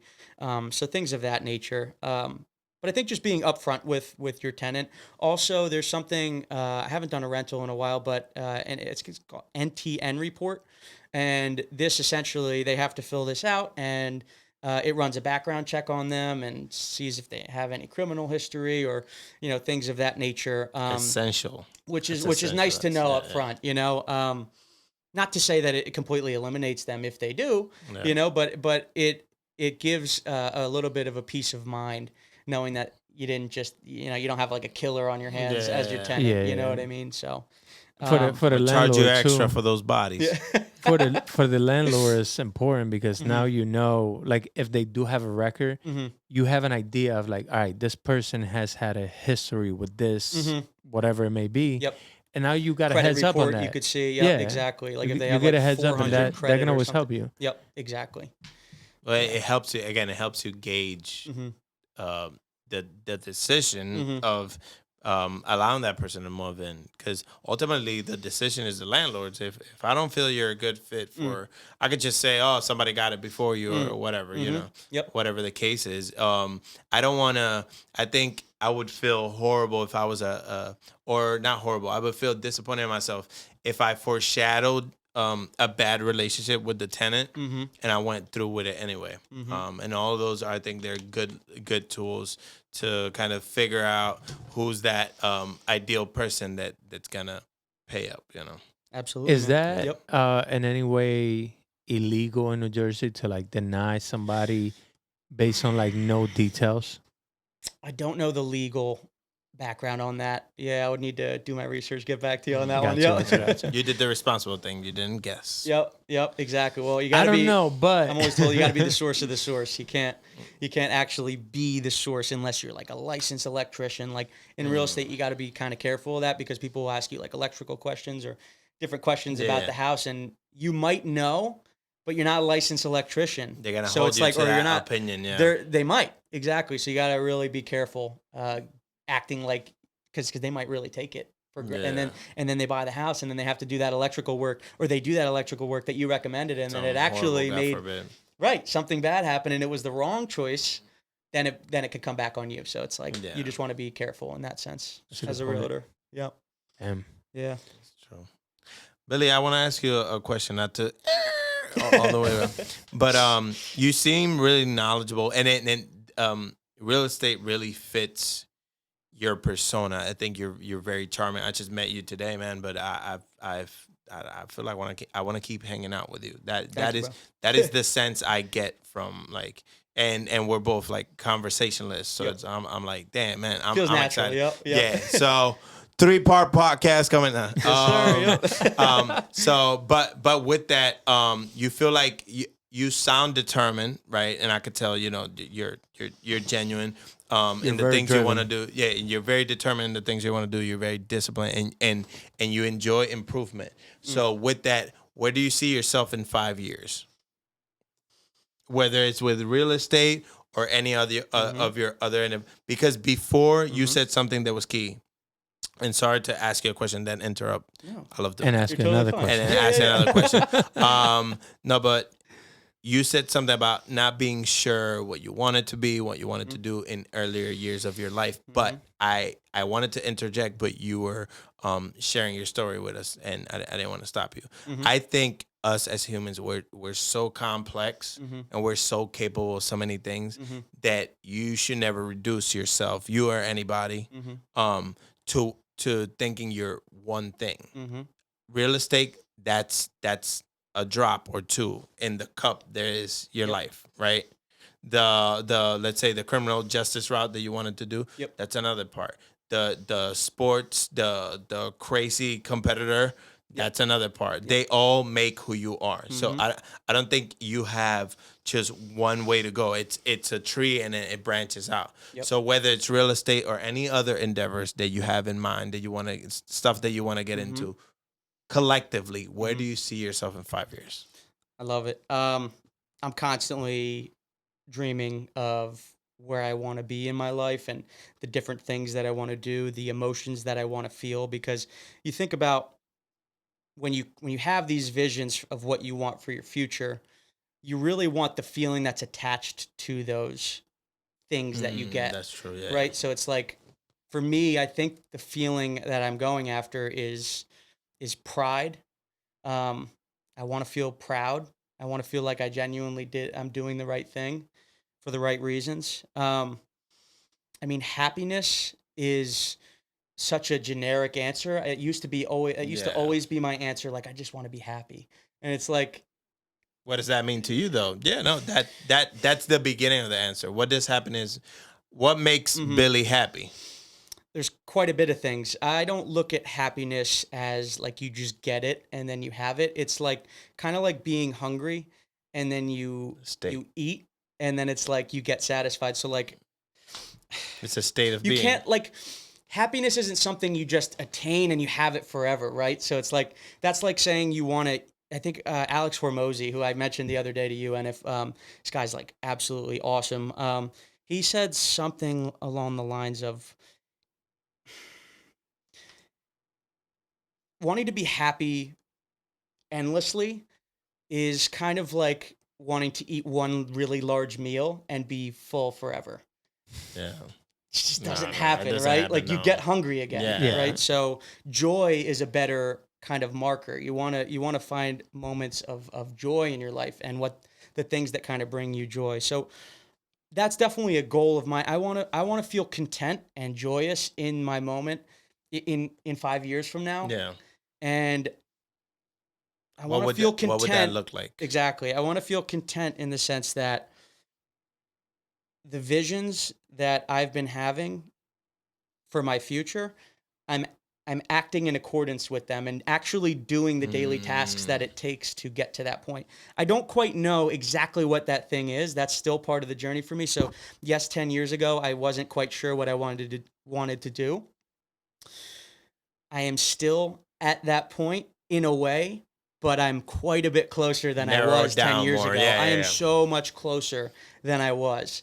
And every single year that I get to be alive, I get an inch closer or a yard closer, however you want to look at it, whatever metric, I get much, much closer to finding out what I feel that thing truly is. And trying to, in 5 years, I mean, I want a family. A family would definitely be a great thing. I feel like I was born to be a dad. Yeah. How many kids? I think like 3. Manifest that shit there. Does your girl know that? And is she okay with it? She's okay with it. Yep, there you go. I've heard some advice from people like you don't want them to outnumber you, but you know what? I think I can. You work out, man. You're good. Yep. But yeah, no dope. real preference. I mean, it would be pretty cool to have like a son. I don't care, daughter, either way. Yeah, I always, beautiful. Me and Annie, my girlfriend, or I'm sorry, my fiance, we're getting married next year, which is pretty cool. Congrats, man. Thank you. Yes, sir. Okay, so she's awesome. you're putting the steps in to that family, man. Exactly. Yeah. I'm definitely working toward it. And, I'd really like to get a house. Hopefully the housing market, kind of presents me with an opportunity that it will, man. Yeah, and it will. And I have so much faith that it will. So, to answer your question of where I'd like to be in 5 years, I'd like a home that I love, one that I'm content with. Doesn't need to be crazy extravagant, but just one that I'm happy to be, like right? home. And in a location that's close to the people that I love. Because I have a lot of people in my life that I really deeply, deeply care for. And I don't think I could move I just want to be close to them. You know what I mean? I want to be able to continue having those dinner date nights on Friday night and, nice. Waking up and like tomorrow I'm playing pickleball with some close friends of mine. Like I'm just getting into that. That's like a new like little hobby that I'm trying. Nice. And like just to get a little bit of competitiveness out. Yeah. Competition, baby. It's always competition. Yeah. What are we doing next? What are we doing next, Billy bro? was probably like, pickleball, never heard of it. I'm there. I'm in. Yeah, exactly. Yep. So, and then I think I just want to feel like all of my relationships are so nurtured and in such a good place. Yeah. That's where I really want to be. I feel like I'm at a point like that now. At least I put the effort in to try and make it that way. But you know what? It is a little imbalanced right now because I've been struggling at work at this company in the warehouse. Yeah. Mentally, man, it's been a real mental battle for me. One of the hardest ones I've ever had to go through because it's just, I don't see that many people and I know it's not the thing for me. You just have that feeling in you that you're like, this isn't for me, man. Like, but I'm doing it because the benefits are good and like, it's the right thing for me to do in this moment right now. It's a stepping stone and I need to continue to tell myself. And that's what I've been telling myself for almost the past 2 years that I've been working here. Yeah. That's what's gotten me through my hard days. Okay. Another thing that's also gotten me through is setting an amount of time that you're willing to put up with this or to be here, and actually picking a date and saying January 1st is my last day. And you might feel different by the time December 29th rolls around. Yeah. And you might be like, you know what, I'm actually okay. And I think I could stick it out for a little longer. But I think setting that date, if you're in a place where you're just genuinely not really happy with what you do, and I know a lot of people that struggle with that, and it is a real problem today, and it pains me when I see people who I love struggling because they haven't found that thing that lights them up, and they're just dim. Their light is just dimmer. And it's like you see them like they used to be like, yo, what up? Like they're all like they bring the energy. Yeah. And like now and then you kind of see them more and more, and it's a more sad feel, you know, or like painful. not sad maybe, like it might just be like just not that type of energy. Dulled, and I was like that person. Very dulled, yeah. I was that person for a while, and I still have my days where I'm like that. If anyone who knows me knows I try and bring the energy always, because I truly believe energy is contagious, 100%. Oh, that's if I came in that's here, a fact, yeah. if I came in here and I'm like blasting music and I'm like smiling, we're having a good time, dancing a little bit, like that's just good rubs energy off, right there. yeah. That definitely rubs off, and I always try and bring that. But I found myself like, you know, at the end of the day when like Annie or like my family would ask me like, hey, how you doing? How was your day? I'm like, You're drained don't even already. ask me. Like it was a terrible Damn. day. Like I really, it wasn't good, you know. And that moment, and it took loved ones telling me, like saying, "Hey, Billy, like you're not acting the same, really. You know, you kind of like you don't have that spark You're that you off, always have. yeah. You're off a little bit." And I'm trying to be vulnerable here because I want people to know that I don't have this perfect life, and I don't think any of us really do. And we're all swimming in this big ocean together. It's like, we have to have a compelling vision for our future and have a faith that is going to happen, because I really do. I truly believe that every single person on this earth is destined to do something great with their lives. Yeah. And if they don't, I hate wasted potential. It's on them. Pisses me off. It's on them almost. It is on them. Yeah. It's always on you. Yeah. And the second you realize that, your whole world opens up. You got a whole new day. You've been writing the story this entire time up to this point. Yeah. Why aren't you making the change if you're unhappy? Make the freaking change. You're trying to play it out in your head like, oh, I'm gonna do this. I'm gonna try out this job, and you know, I think I'm gonna like it a lot more. But I might hate it, you know, and like you're trying to run Tomorrow yourself through comes. each of your options that you have. You're never going to know until you actually try the thing. I'm not saying just jump into anything blindly. Like obviously do your research. Do a backflip. Do it. I double dare. But wasted potential really bothers me, because I'm like, I want to be the source of inspiration for people who don't feel like they have that.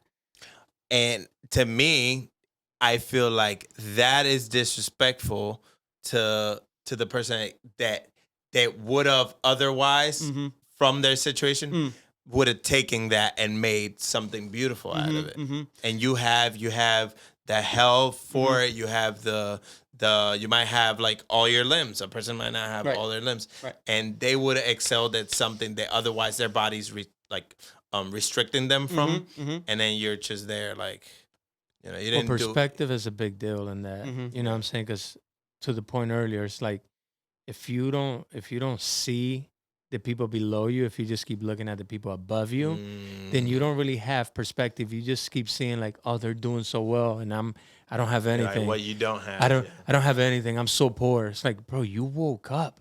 Yeah. Today you are rich. Yeah. 24 hours, right? Yeah. Everyone gets 24 hours in a day. It's up to you what you do with that time. You spend it. You know what I'm saying? But yeah, I think it's perspective when it comes down to it, man. And we are constantly looking at the other side, right? The grass is greener over there. My grass is so brown. Whoa. You keep looking over there and forgetting to water your grass. So obviously it's greener over there. Yeah. And you also don't realize that the neighbor behind you doesn't even have grass. So what are you complaining about? Yeah. So exactly. It's perspective when it comes to that point, man. Yeah, Like, I agree. Absolutely. Yeah, but you kind of need to get you some perspective, though. Right. And it's like, how do you get it? Sometimes it takes... So here's the thing that I find so cool. It's like, there's so many people out there holding back what their skills or their talents are. Yeah. When if only they realized that if they doubled down and really actually went for it, they would probably help so many people that need their specific help. Because you think about all the content that you guys take in, like we all follow all different people. Maybe there's some overlap with some people. Yeah. but different messages resonate with different people from different people at different times in their life. So it's like timing is huge.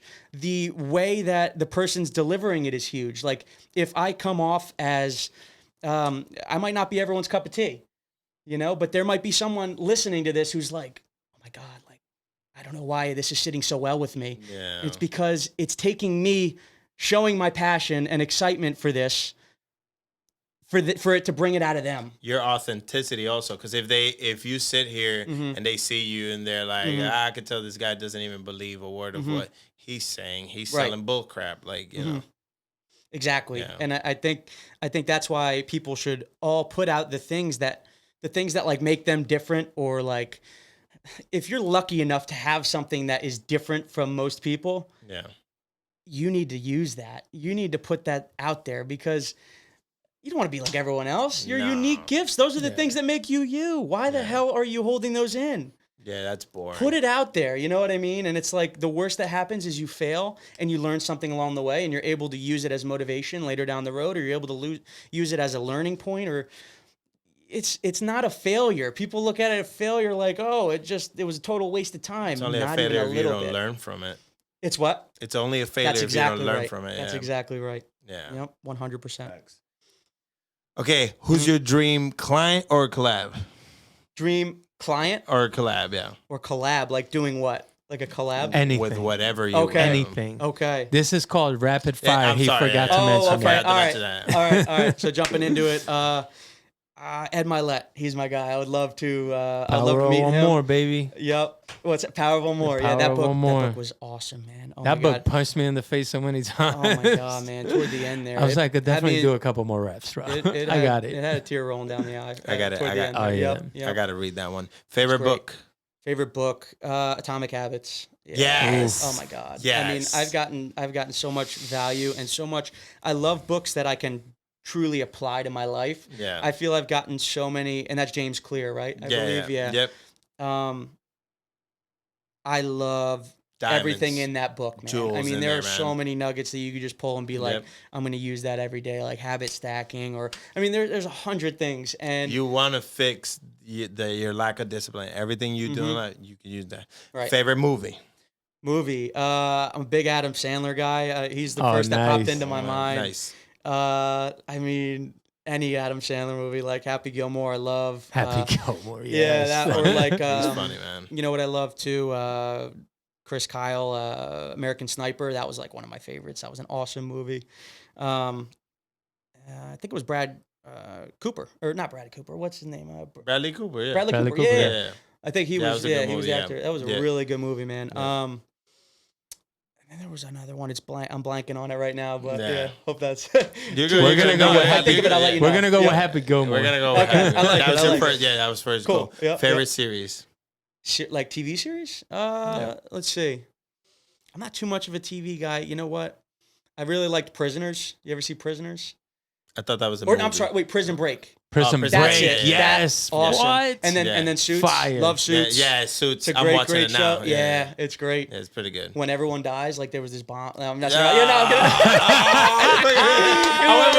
I'm I'm like, you're breaking my heart completely, here, man. yep. Yeah, I liked everything you said except Yeah, this yeah, specific exactly. moment. Yep. No, there's some people who just kind of blow it right into there, tell you the ending, you know? Yeah. All right. Favorite quote. It could be your own or anybody else's. You dropped already a bunch of good Yeah, you ones. already dropped, So yeah. you got to give us a You different mind one. You mind if I pull it up? Of Nah, course. yeah, of course. Yeah. Okay. That Do boy you guys came have out. favorite quotes? While I'm looking this I up. would have to. You know what? We were talking about this last episode. That we always ask this, and then we asked each other, or I think Enif asked me, Okay. and I was like, I'll get back to you on that. Okay. No problem. If you think of it, let me know. But I Yeah. found mine if you want. Yeah, Yeah, yeah, go ahead. No, All right. yeah. All men dream, but not equally. Those who dream by night in the dusty recesses of their mind wake up in the day to find it was vanity. But the dreamers of the day are dangerous men, for they may act their dreams. Hold on, it's trying to get me subscribed. For they may act their dreams with open eyes to make it possible. I absolutely love that. I love that. Break that one down for me. So it's getting back to what we were talking about earlier of you're just thinking about it. You're not doing it. Yeah. Do it with open eyes. Open your eyes. Find that thing that lights you up and fucking go for it.